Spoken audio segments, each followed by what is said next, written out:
ഓം പരാശക്തി നമ. അമ്മയുടെ ദക്ഷിണ ഭാരത സന്ദർശന സമയം.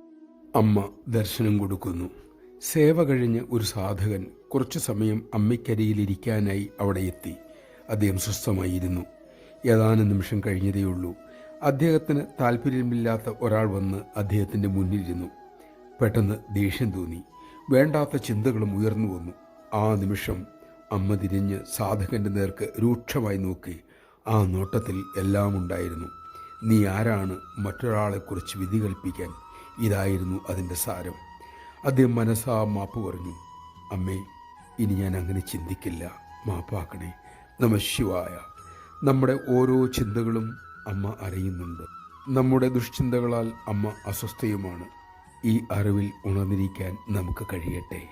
അതിനുള്ള ശക്തിക്കായി, പക്വതയ്ക്കായി നമുക്ക് അമ്മയോട് തന്നെ പ്രാർത്ഥിക്കാം.